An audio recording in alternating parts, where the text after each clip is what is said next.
దేవుని వాక్యాన్ని మనం చదువుకుందాం. 2వ కొరింథీ పత్రిక 5వ అధ్యాయము మొదటి 4 వచనాలు మనం చదువుకుంటున్నాం. 2వ కొరింథీ పత్రిక 5వ అధ్యాయము మొదటి 4 వచనాలు. భూమి మీద మన గుడారమైన ఈ నివాసము శిథిలమైపోయినను చేతి పని కాక దేవుని చేత కట్టబడినదియు నిత్యమైనది నివాసము పరలోకమందు మనకున్నదని ఎరుగుదుము. మనము దిగంబరులము కాక వస్త్రము ధరించుకున్న వారముగా కనబడుదుము. కాబట్టి పరలోకము నుండి వచ్చు మన నివాసము దీనిపైన ధరించుకుని అపేక్షించుచు దీనిలో మూలుగుచున్నాము. ఈ గుడారములోనున్న మనము భారము మోసుకొని మూలుగుచున్నాము. ఇది తీసివేయవలనని కాదు గాని మర్త్యమైనది జీవము చేత మృంగివేయబడినట్లు ఆ నివాసమును దీనిపైన ధరించుకొన గోరుచున్నాము. 10వ వచనం.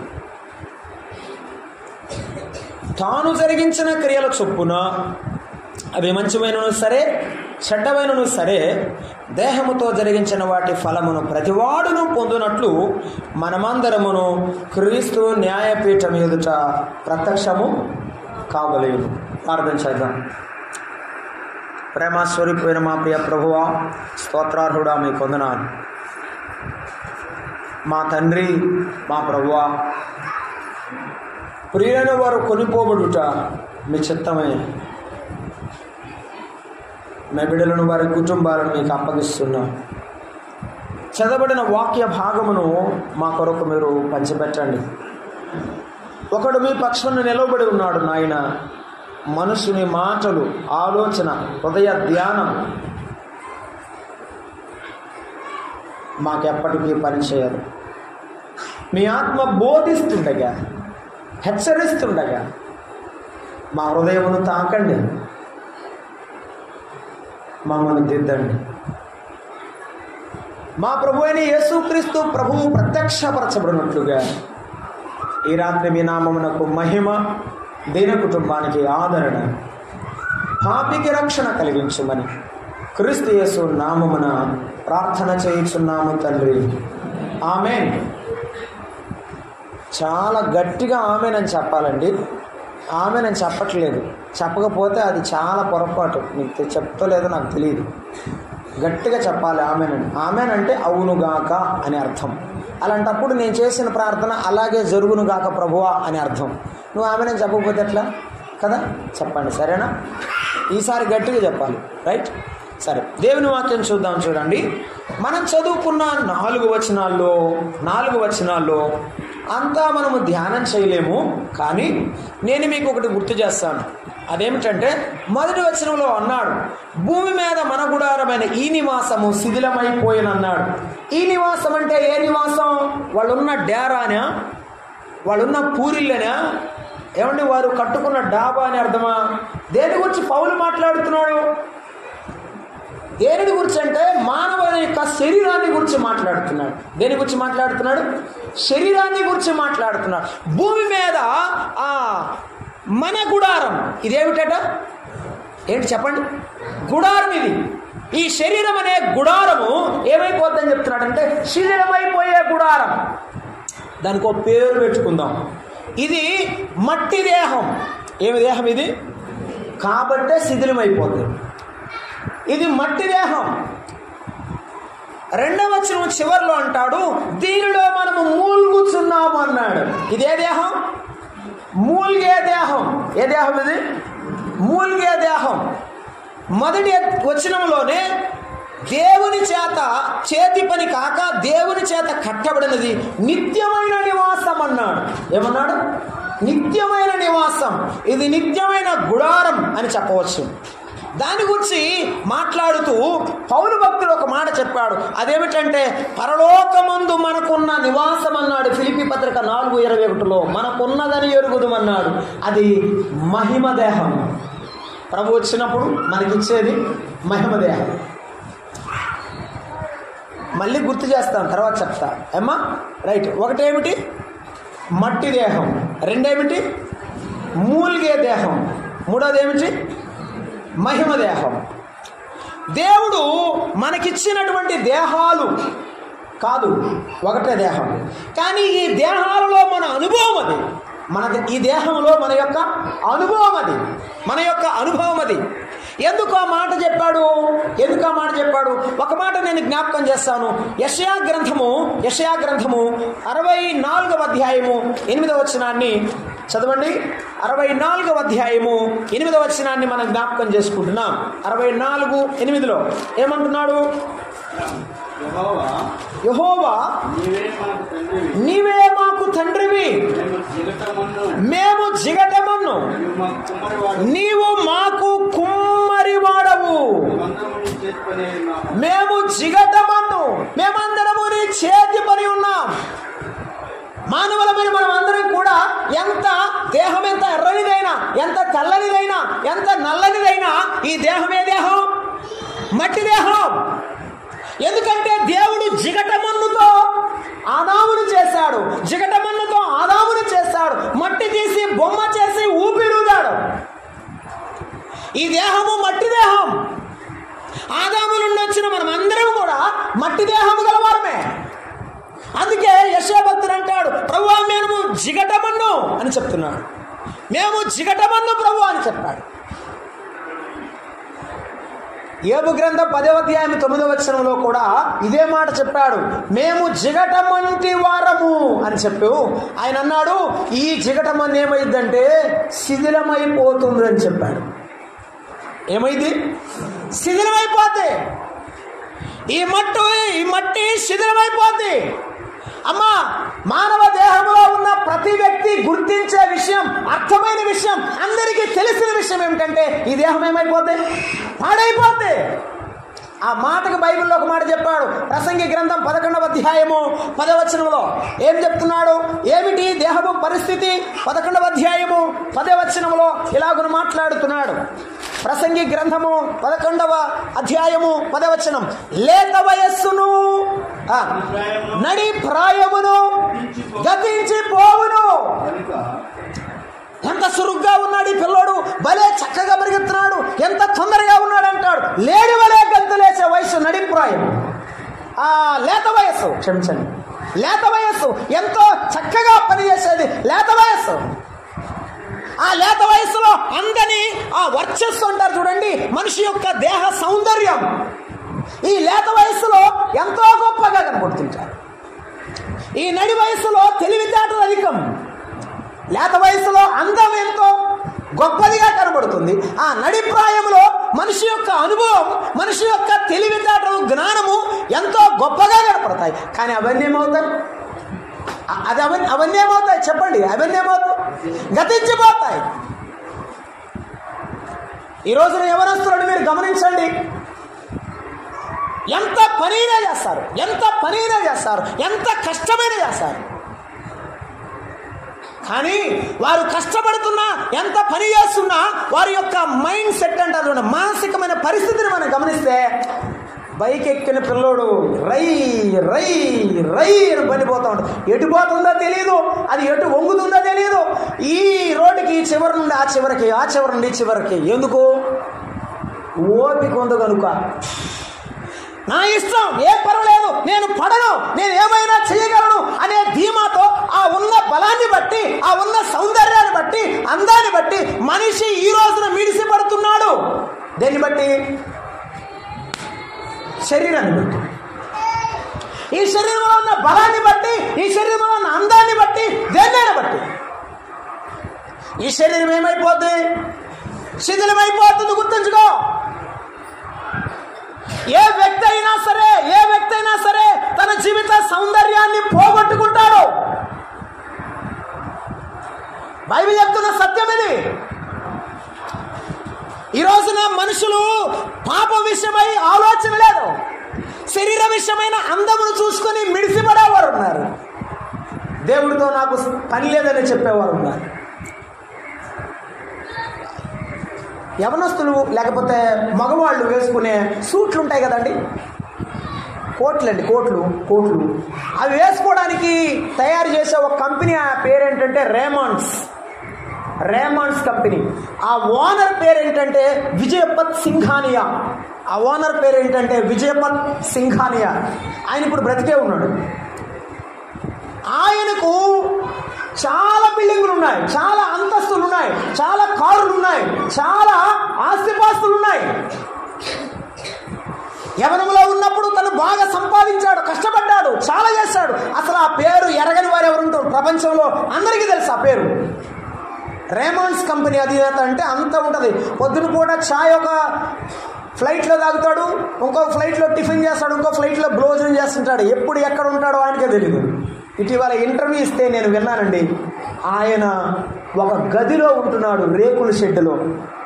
ఓ రిపోర్టర్ అడిగాడు, ఏంటండి ఇంత సంపాదించారు, ఎందుకు ఇక్కడ ఉన్నారు అని అడిగాడు. అయ్యా, నాకు ఆరోగ్యం ఉన్నప్పుడు, నాకు శక్తి ఉన్నప్పుడు, నాకు బలం ఉన్నప్పుడు అన్నీ నేను సంపాదించాను. నా పిల్లలు అన్నీ పంచుకున్నారు, నన్ను మాత్రం ఈ రేకుల షెడ్లో పడేశారు. నీకు అందం ఉంటే నీ భార్యకు కావాలి, నీ భర్తకు కావాలి. నీకు అందం ఉంటే మనుషులకు కావాల్సిన నచ్చిన వారికి కావాలి.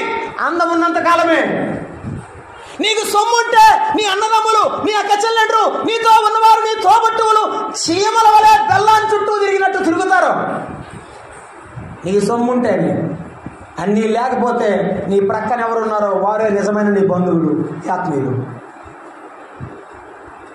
శరీరం శిథిలమైపోయేదని తెలిసిన ఈ మనిషి సొమ్ము మీద, ఈ మనిషి అందం మీద, ఈ మనిషి పేరు ప్రతిష్టల మీద పరుగులాడుతున్నాడు.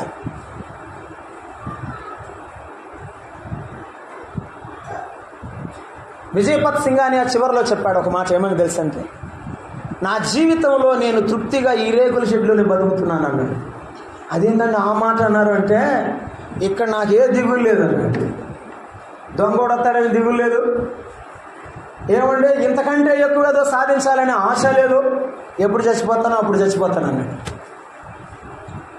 మానవుడు ఏ రోజైతే శరీరం మీద ఆశ పెట్టుకుంటాడో, శరీరం మీద కోరిక పెట్టుకుంటాడో, అదే రోజున ఆ మానవుని యొక్క ఆలోచన దృక్పథం కూడా చచ్చిపోతుంటే. ఈనాడు యవనస్తులు చాలా మంది ఎక్కువ చదవడం లేదు, మధ్యలోనే drop out. Engineering, BSc chemistry ఏవైనా సరే, ఏ డిగ్రీలైనా సరే మధ్యలోనే డ్రాప్ అవుట్. ఎందుకు?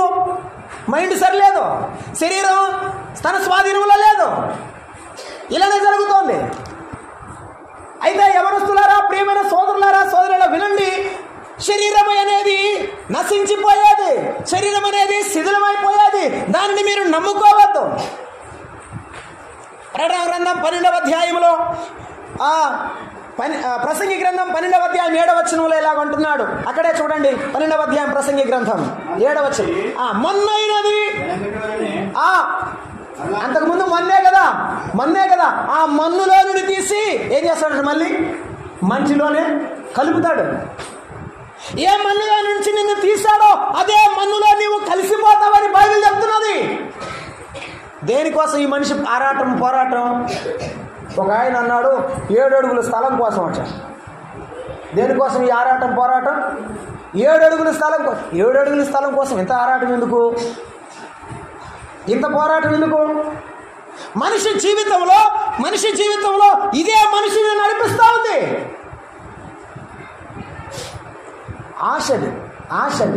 ఆశ మనిషికి ఎప్పటికీ చచ్చిపోయింది. చాలాసార్లు చెప్పాను, ఇక్కడ చెప్పాను లేదు, నాకు గుర్తులేదు. ఒకడు నడుచుకుంటూ పోతాడంట. నడుచుకుంటూ పోతుంటే నడిచి కాళ్ళు నొప్పులు పుట్టి, ఏసయ్యా ఎంతకాలం నడిచేదయ్యా, అదిగో చూడు వాడు సైకిల్ వేసుకెళ్తున్నాడు, నాకు కూడా ఒక సైకిల్ ఇస్తే తొక్కుకుంటాను కదా అన్నాడంట. ఆయన ఇంటికి వెళ్ళి ప్రార్థన చేస్తే దేవుడు మరుసటి నెలలో ఓ సైకిల్ ఇచ్చాడంట. సైకిల్ తొక్కుతా రోజు 2 రోజులు పోయి 1 నెల పోయిన తర్వాత సైకిల్ మీద పోతుంటే ఎవడో బైక్ వేసుకుని పోతుంటే చూశాడంట. ఏసయ్యా చూడు, ఒక క్షణంలో వెళ్ళిపోతున్నావు డ్యూటీకి, నువ్వు బైక్ ఇస్తే బాగుండు కదా ఏసయ్యా, ఈ సైకిల్ ఇచ్చావు, తొక్కి కాళ్ళు నొప్పులు పడుతుంది, పోరా బైక్ ఇచ్చాడు. బైక్ తోలుతూ ఉంటే చెమట తుడుచుకుంటున్నాడు. ఎండాకాలం తుడిచి చూడేసయ్యా వాళ్ళందరూ ఏసీ కారులో కూర్చున్నారు, నేనేమో ఇట్లా చెమట పోతున్నాను, కారు ఇచ్చు కదా ఏసయ్యా. ఏమిటో వీడు తృప్తి లేనివాడు కారు ఇచ్చాడు. కారు ఇచ్చిన తర్వాత కారులో పోతా ఉంటే ట్రాఫిక్ జామ్ అయిపోయింది, అందరూ ఆగిపోయారు. కారు మధ్యలో ఆగిపోయి ట్రాఫిక్ జామ్ అవుతున్నాడు, పైకి చూశాడంట. పైన హెలికాప్టర్ పోతుంది, నాకు కూడా ఒక ఫ్లైట్ ఉంటే బాగుండు కదా ఏసయ్యా అన్నాడు. చెయ్యి వీడు మారడిక, ఇది కూడా అవసరం లేదనుకున్నాడు దేవుడు. చాలాసార్లు మనిషి యొక్క ఆశ ఎలా ఉంటుందంటే, ఒకటితో ఒకటితో తృప్తి పడరు. తృప్తి లేని జీవితం. అందువల్ల మానవ శరీరంలో ఏమి లేదు? నెమ్మది లేదు. తృప్తి లేదు, నెమ్మది లేదు. ఈ నెమ్మది లేని మనిషికి సంతోషమే లేదు. వీటన్నిటికి కారణం ఏంటి చెప్పండి? వీటన్నిటికి కారణం ఏంటి? దేహమే. ఈ శరీరంలో ఉన్నంత కాలం ఈ దేహంలో నెమ్మది లేకపోవడానికి కారణం తృప్తి లేని జీవితం, నెమ్మది లేని జీవితం, సంతోషం లేని జీవితం. ఈ మనిషి ఇలాగ బతుకుతూ రెండో మాట అన్నాడు, ఇది ఏ గుడారం అయిపోయింది? చివరికి మూలిగే గుడారం అయిపోయింది. ఎందుకు? లేనిపోయిన రోగాలు వస్తున్నాయి. మరి లేనిపోయిన రోగాలు వస్తున్నాయి. అనుకోవట్లేదు రోగం వచ్చిందని. మీరు ఆలోచించడం వల్ల బీపీ పెరుగుతుంది. ఆలోచించి బీపీ పెరుగుతున్నప్పుడు అన్నం తినడం ఎందుకు? ఇది ఎప్పుడు లేచింది, ఇది ఎప్పుడు కడతాను, ఆడెప్పుడు తెస్తాడు, ఈ 5 లక్షలు బ్యాంకులో ఎప్పుడు వేస్తాను, ఇదే ఆలోచన. తినచం లేదు, పాలు లేదు, గాలి నీళ్ళే బతుకుతూ ఉంటాడు. ఏమవుతుంది? చివరికి మనిషి అనారోగ్యం పాలవుతాడు. సంపాదించే సర్వసంగతి. ఎప్పుడు కూడా నేను మా స్టూడెంట్స్కి చెప్తుంటాను, do your best, God will do the rest అని. నీకు చేతనైంది నువ్వు చేయి, మిగిలింది నీ చేతగాంది నాకు చేతగాంది ఎవరు చేస్తారు? దేవుడు చేస్తాడు. అంతే. నీకు చేతైంది నువ్వు చేయి, మిగిలింది దేవుడు చేస్తాడు. అసలు నువ్వు చేతగాడేవాడులాగా ఇంటి దగ్గర పుడుకోకూడదు. సోమరోళ్ళలాగా. సోమరోళ్ళు అసలు దేవుడు ఒప్పుకోడు. మానవ దేహంలో మనిషి చేస్తున్న పరిశ్రమలను గురించి మనం ఆలోచన చేస్తున్నప్పుడు ఈ మట్టి దేహం మీద ఆశ పెట్టుకున్న ఏ మనిషి కూడా తన జీవితంలో సమస్తాన్ని పోగొట్టుకునేవాడిగా ఉన్నాడు. కాబట్టి శరీరం మీద ఆశను వదిలిపెట్టుకో. శరీరం మీద ఆశను వదిలిపెట్టుకో. ఈ శరీరంలో బతికున్నంత కాలమే నీ జీవితం అని గుర్తుంచుకో. ఒక ఆయన పాట రాశాడు, కట్టెలపై నీ శరీరం కనిపించదు గంటకు మళ్ళీ. ఏమిటట? కట్టెల మీద పెట్టిన శరీరం ఎంతలో కనపడదు? ఇలా నుప్పు పెట్టిన తర్వాత 1 గంట లోపల కనపడదు. ఎన్ని చేసినా ఎన్ని చేసినా ఎన్ని చూసినా కట్టెలపై నీ శరీరం కనిపించదు గంటకు మళ్ళీ. మానవ జీవితంలో ఇవన్నీ ఎక్కడ చెప్తారు తెలుసండి? శ్మశానానికి వెళ్ళిన తర్వాత కూర్చొని, అబ్బాయి నిజమే ఎంత సంపాదించింది ఇంతే, ఇంకేం అక్కర్లేదు మన జీవితంలో, ఈ దేవుడు నమ్ముకోవాలా, యేసై నమ్ముకోకపోతే మన జీవితం లేదు ఇక అక్కడ చెప్తాడు. మళ్ళీ ఇంటికి రాగాలి. మీరు చాలా తెలివిగలవాళ్ళు, అసలు చెప్పట్లేదు. ఇంటికి రాగానే గుర్తుపెట్టుకుని ప్రార్థనకు వస్తాడా? చక్కగా నవ్వుతుంది మా సిస్టర్. నువ్వెవరు నమ్ముతున్నావు? అశాశ్వతమైన శరీరాన్న, శాశ్వతుడైన యేసయ్యనా? నీవెవరు నమ్ముతున్నావు? అశాశ్వతమైన లోకమును, సొమ్మును, ధన ఘనతలను కోరుతున్నావా? శాశ్వతమైన యేసయ్యను కోరుకుంటున్నావా? ఇది మట్టి దేహం, శిథిలమైపోతుంది. నమ్ముకోవద్దు. రెండవది మనం చూస్తున్నాము, అదేమిటంటే మూలిగే దేహం. ఏమి దేహం?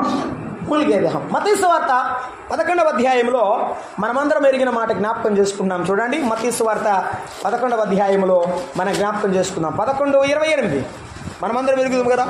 ప్రయాసపడి భారము మోస్తున్న సమస్తమైన జనులారా నా యొద్దకు రండి.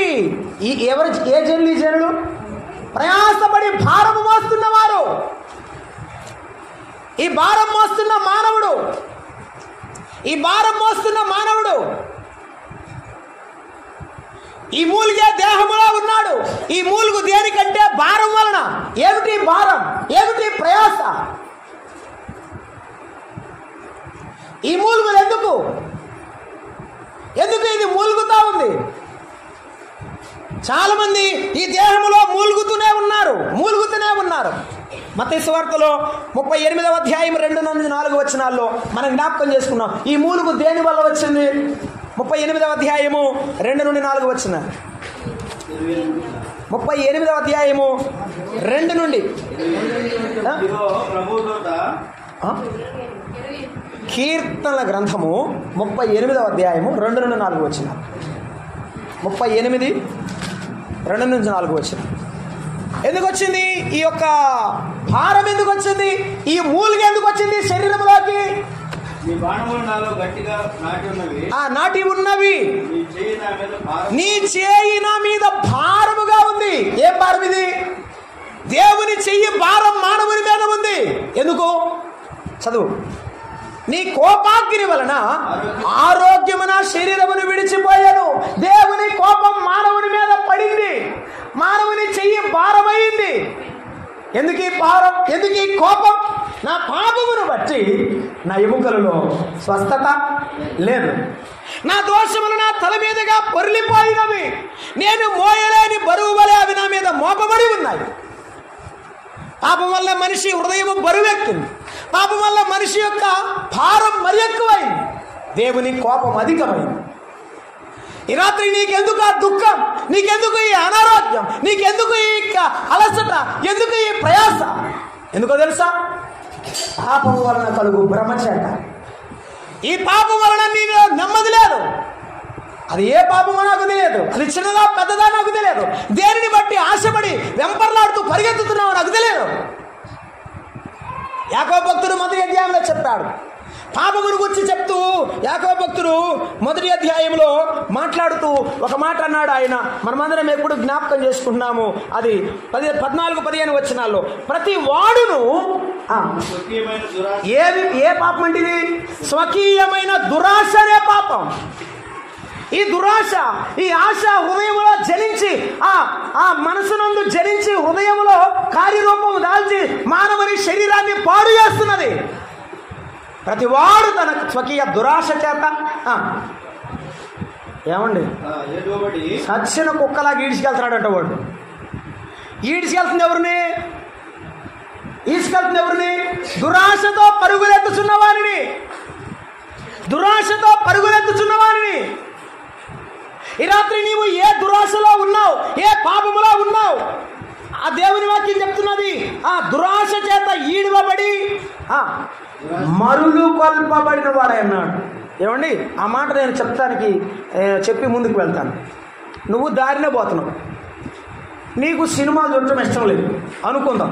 సినిమా వాల్ పోస్టర్ ఉంది. చూడగానే అరే బాగుందే అనిపించింది. చూడకూడదు, కళ్ళు తిప్పుకున్నావు. మళ్ళీ కొద్దిగా ముందుకు పోయి మళ్ళీ వెనక్కి తిరిగి చూసావు. ఈ మరులు కలుపుకొని ఏం చేస్తాడు? ఇంకొకరు ముందుకు పోయి వెనక్కి తిరిగి చూస్తాడు. ఇంకొకరు ముందుకు పోయి వెనక్కి చూస్తాడు. ఇక వాడు ప్రతిసారి ఏం చూస్తాడు? ఇదే మరుడు గొరపబట్టం అంటే మరలా చూడాలి, మరలా చేయాలి, మరలా అలాగే ఉండాలి అనుకునేవాడు మరుడు గొల్పబడిన వాడు. ఇతడు పాపం మానడు. వీడి బతుకు కూడా మారదు. ఈ రాత్రి నీ జీవితం ఎలా ఉంది? నీ శరీరాన్ని నమ్ముకొని పాపములో ఉంటూ ప్రార్థనకు వస్తూ ప్రభు సన్నిధిలో ఉన్నాను, పరలోకి వెళ్తాను అనుకున్నావేమో. నువ్వు వెళ్ళలేవు. బైబిల్ చెప్పే సత్యం ఏమిటంటే పాపం వలన నీ హృదయం భారమైంది. దేవుని హస్తము నీ మీద బరువెక్కింది. ఈ రాత్రి అయినా పాపం విషయమై పశ్చాత్తాపడు. 103వ కీర్తన 10వ వచనంలో దావీదు భక్తుడు రాస్తున్నాడు. 103వ కీర్తన 10వ వచనంలో దావీదు భక్తుడు ఇలాగ రాస్తున్నాడు.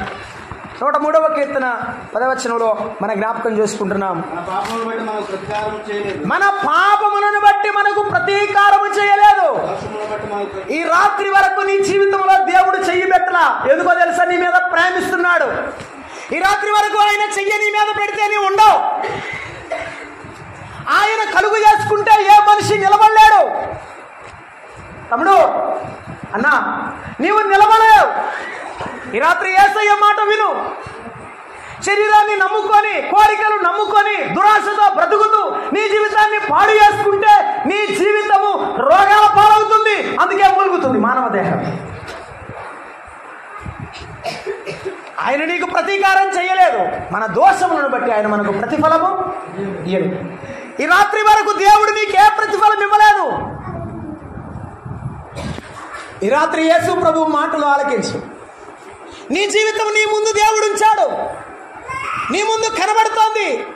శరీరం మీద ఆశతో ఉన్నావా? కోరికలతో దురాశతో నింపబడ్డావా? నీ బ్రతుకు శూన్యం. అలాగైతే నీ జీవితంలో నీకు మిగిలే దుఃఖమే. ఇప్పుడు కాదు కానీ సినిమాలు చూసే వాళ్ళకి అందరికీ తెలుసు. పాతకాలంలో రేలంగ్ అని ఒక ఆయన ఉన్నాడు. ఆయన ముసలివాడిపై వీల్ చైర్లో పెట్టుకొని నడిపించేటప్పుడు సభని పిలిచి ప్రసంగం చేయడానికి వచ్చాడు ఆయనట వీల్ చైర్కి వచ్చిన తర్వాత ముందుకు వచ్చిన తర్వాత కింద ఉన్న వాళ్ళు అన్నారంట, అయ్యా ప్రజల కోసం ఏదైనా ఒక చిన్న ముక్క చెప్పమన్నారట. నేనేం మాట్లాడలేను, నాకు బాగోలేదు అని అనగానే సరే ఒక్క ముక్క చెప్తాను మైక్ ఇమ్మన్నారట. మైక్ తీసుకుని అన్నాడంట, ఈ సినిమా ఫీల్డ్లోకి ఎవరు రావద్దమ్మా, యవనస్తులారా, సహోదరులారా, సహోదరులారా, ఆడపిల్లలు కానీ మగపిల్లలు కానీ దీంట్లోకి ఎవరు పడద్దు, ఇది పెద్ద ఊబి వంటిది, నేను పడిపోయాను అన్నాడంట. ఈరోజు చాలా మంది సినిమా మాయలో, సీరియల్ మాయలో పడిపోయి ప్రార్థన లేక, జీవితం లేక, వారి జీవితం నిజమైనటువంటి నైతిక జీవితం లేక, కనీసం సమాజంలో నైతిక జీవితాన్ని కూడా కోల్పోతున్నారు. కారణం ఏమిటంటే పాపము వలన కలుగు భ్రమ చేత. ఈ రాత్రి దేవుడు నీతో మాట్లాడుతుంది ఏమిటంటే నీవిప్పుడైనా మార్పు చెందాలని, నీవిప్పుడైనా మారాలని. నమ్మనోళ్ళ గురించి కూడా కాదు, నమ్మిన వాళ్ళ గురించి కూడా ఒక మాట అన్నాడు. కొరింథీ రాసిన మొదటి పత్రిక 15వ అధ్యాయంలో పౌలు భక్తుడు మాట్లాడుతున్నాడు, పాపం వలన ఒకవేళ నీవు జీవిస్తే ఎలా ఉంటారంటే 29-30 వచనం, ఇందువలననే మీలో అనేకులు, మొదటి కొరింథీ పత్రిక 11వ అధ్యాయము 30 వచనం, ఇందువలననే మీలో అనేకులు బలహీనులు, రోగులునై ఉన్నారు, చాలా మంది. దెర్ ఇస్ నో డిఫరెన్స్, తేడా ఏమి లేదు, మార్పు ఏమి లేదు. ఆయన మారని దేవుడు. ఆయన పిల్లలకైనా, ఆయన నమ్మని వారికైనా ఏదైనా ఆయన ఇచ్చే పనిష్మెంట్లో క్లారిటీ ఉంది. ఆయన చెప్పే చేస్తారు. ఈ రాత్రి నీ జీవితం మారిందా? నీ జీవితం మార్పు లేకుండానే అలాగే వెళ్ళిపోతున్నావా? అమ్మా నీకు మంచిది కాదు, అయ్యా నీకు మంచిది కాదు. సహోదరి ప్రమేల గారు ప్రభు దగ్గరికి వెళ్ళారు. ప్రభుని నమ్ముకునే సంతోషం. నీవు యేసు ప్రభుని నమ్ముకున్నావా? నీ శరీరాన్ని నమ్ముకున్నావా? నువ్వు యేసు ప్రభువుని నమ్ముకున్నావా? ఈ మూలిగే దేహంలో ఉండి కూడా, కష్టపడుతూ అనారోగ్య బాధల్లో ఉండి కూడా, ఆ ప్రతి ఒక్కరికి నమ్మినా నమ్మకపోయినా ఏముంది? అనారోగ్యం ఉంది. లేదని నేను చెప్పడం లేదు, కానీ నీకు కలిగిన అనారోగ్యం దేన్ని బట్టే, నీకు కలిగిన అనారోగ్యం దేని వల్ల కలిగిందో ఆలోచన చేయి. ఈ రాత్రి అయినా నీ మనసు తిరిగి ప్రభు వైపు రా. మూడవ మాట మనం జ్ఞాపకం చేసుకున్నాం. అది ఏమిటి? మహిమదేహం. ఏమిటి? మహిమదేహం. నీవు మహిమదేహము కలిగి ఉంటావు. ఎప్పుడో తెలుసా? 15వ అధ్యాయము చూడండి. కొరింథీ రాసిన మొదటి పత్రిక 15వ అధ్యాయం. కొరింథీకి రాసిన మొదటి పత్రిక 15వ అధ్యాయం. 15వ అధ్యాయంలో ఏమంటున్నాడు? 15, 51, 52. 51వ వచనము, 52వ వచనం. సహోదరులారా, నేను చెప్పినది ఏమనగా, రక్త మాంసములు దేవుని రాజ్యమును స్వతంత్రించుకొన నేరావు. నీ శరీరముతో, నీవు పాపముతో దేవుని సన్నిధికి నీవు రాలేవు. పరలోక రాజ్యము చేరాలంటే, దేవుని సన్నిధిలోకి వెళ్ళాలి అంటే యేసు ప్రభు చెప్పాడు ఏమని? మీరు మీ పాపములో ఉండి చనిపోతే నా వెంట రాలేరు. అలాగైతే నీ పాపాన్ని విడిచిపెట్టు. మరొకసారి దైవవాక్యం ఉన్నది, నీ దేహమును చెరుపు దానిని నీవు తొలగించుకొనుము, అప్పుడు నీకు ఆరోగ్యము, నీ ఎముకలకు సత్తువ అని చెప్పాడు. ఏది నీ జీవితాన్ని పాడు చేస్తుందో విడిచిపెట్టు. అది తాగుడా, జూదమా, వ్యభిచారమా, లేకపోతే ఏదైనా సరే నీ విడిచిపెట్టు, దాన్ని వెళ్ళు. ఈ రాత్రి దానికి పులి స్టాప్ పెట్టి దేవుని దగ్గరికి రా. శరీరము దేవుని రాజ్యాన్ని స్వతంత్రించుకోలేదు. అలాగైతే మరి ఏం స్వతంత్రించుకున్నది? చదువుదాం. 57 వచనం. అక్షయతను స్వతంత్రించుకున్నదు. అవును. ఇదిగో మీకు ఒక మర్మము చెబుతున్నాను. మనమందరం నిద్రించము గాని నిమిషములో, ఒక రెప్ప పాటులో, కడబూర మ్రోగగాని మనమందరము మార్పు పొందుదుము. యేసు ప్రభువు నమ్మిన పిల్లలు, యేసు ప్రభు వారి బూర వినబడగానే రెండవ రాకడలో, ఆ మధ్యాకాశంలో దేవుడు రాగానే ఆయన బూర విన్న ఆయన పిల్లలు ఎత్తబడతారు. నీవు యేసు ప్రభువుని నమ్ముకోకపోతే విడిచిపెట్టబడతావు. అక్కడ ఒక మాట అన్నాడు, మనమందరము మార్పు పొందుదమన్నాడు. ఈ మార్పు ఎవరిచ్చే మార్పు? ఆయన ఇచ్చేది. ఈ రాత్రి నీ మనసును మార్పు కలిగితే, ఈ రాత్రి నీవు మారు మనసు పొందితే, రేపు మహిమ దేహం ఇచ్చి మార్చి తీసుకెళ్తాడు. ఒకవేళ నీవు మారు మనసుకు పొందకపోతే ఈ మట్టి దేహంలోనే విడిచిపెట్టబడతావు, ప్రభువు సన్నిధిలో విలపిస్తావు. యేసు ప్రభు మరలా దిగి వచ్చినప్పుడు అనేకులు రొమ్ము కట్టుకుంటారని బైబిల్ చెప్తున్నది. నువ్వేం చేస్తావు? ఈ రాత్రైనా యేసు ప్రభు రాకడను గురించి నీకు ఆలోచన ఉన్నదా?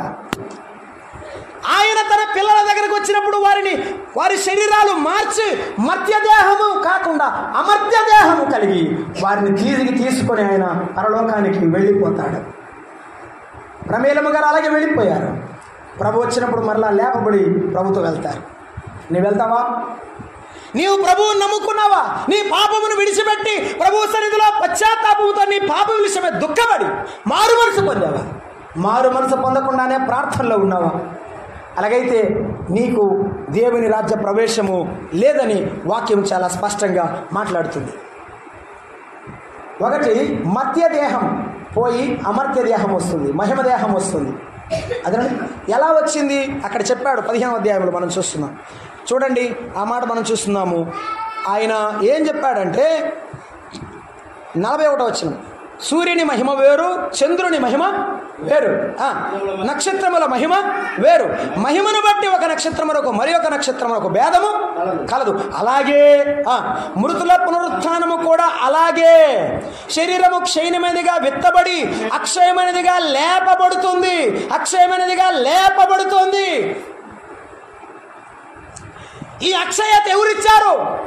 యేసు ప్రభువారు 2023 సంవత్సరాల క్రితమే మానవుడిగా దిగివచ్చి మనందరి కొరకు ఆయన కలువరి శిలువలో ఆయన శ్రమ పెట్టబడి మనందరి కొరకు మరణించి సమాధి చేయబడి తిరిగి లేచారు. అయినా ఒక వాస్తవాన్ని గుర్తు చేయడానికి నేను ఈ మాట చెప్తున్నాను. మరట సాతానట యేసు ప్రభువారు శుక్రవారం సమాధిలో ఉన్నారు కదండి. సాతాను వచ్చిందట, ఓ మరణమా ఏం చేశావు యేసయ్యని? యేసయ్యని లోపల పెట్టాను, గట్టిగా ముద్ర వేశాం, రోమా ప్రభుత్వం సీలు వేసింది, ఇక రాలేడు పడుకోపో. ఎవరితో అన్నాడు మరణం? సాతానుతో. పడుకో, వెనక్కి పోయి పడుకో. అవునా? అవును, కాపలా కూడా పెట్టించాం, ఇక రాలేడు అని చెప్పాడట. సాతాను వెళ్ళిపోయాడు, మరణం అక్కడే ఉన్నాడు.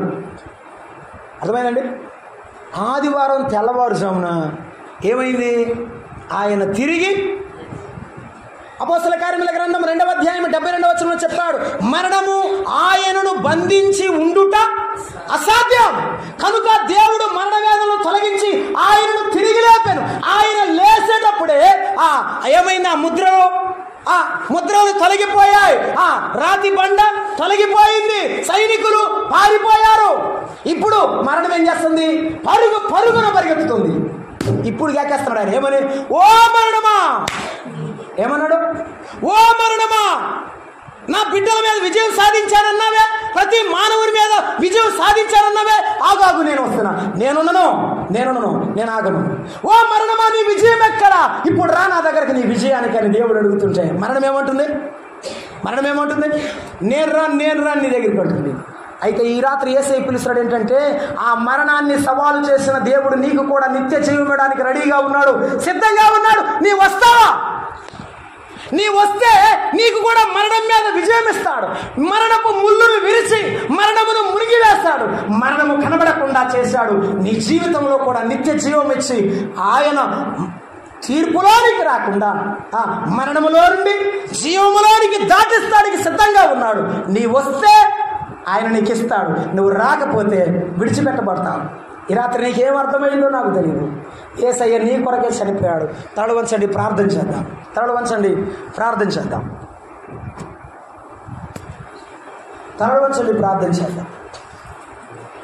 అమ్మా నీ జీవితంలో నీకు సొక్కా సరిపోకపోతే దాన్ని విసిరేస్తావు. ఇంటిలో ఏ వస్తువు నీకు సరిగా లేకపోతే విసిరేస్తావు. చీర సరిగా లేకపోతే కట్టుకోవు కదా, ఉద్యోగం సరిగా లేకపోతే చేయలేవు కదా. దేవుని రాజ్యంలోకి వెళ్ళాలంటే నీవు సరిగా లేకపోతే నువ్వు ఎలా వెళ్తావు? వెళ్ళలేవు. అందుకే యేసయ్య నీ కోసం దిగి వచ్చి ప్రాణత్యాగం చేశాడు. ఆ యేసు ప్రభునందు విశ్వాసం ఉంచు. నిజముగా ప్రభువా నేను పాపి, నేను ఒప్పుకో, నీ పాపాలు క్షమిస్తాడు. ఈ మట్టి దేహములో కూడా ఆయన తన మహిమనిస్తాడు. తన ఆత్మనిస్తాడు, ముద్రిస్తాడు. ఆయన వచ్చినప్పుడు తిరిగి తీసుకుని వెళ్తాడు. ప్రేమగల తండ్రి, దయాళుడా, మీకు వందనాలు. ఈ రాత్రి మీరు మాతో మాట్లాడే మీ మాటను బట్టి ఒకరైనా మీ వైపు తిరుగునట్లు సహాయం చేయమని, మీ మాటలు నీరు కట్టి ఫలింపు దయచేయమని యేసు ప్రభువు నామమున ప్రార్థన చేసి వేడుకుంటున్నాము తండ్రి. ఆమేన్. అందరికి వందనాలు. ప్రకటన విందాం.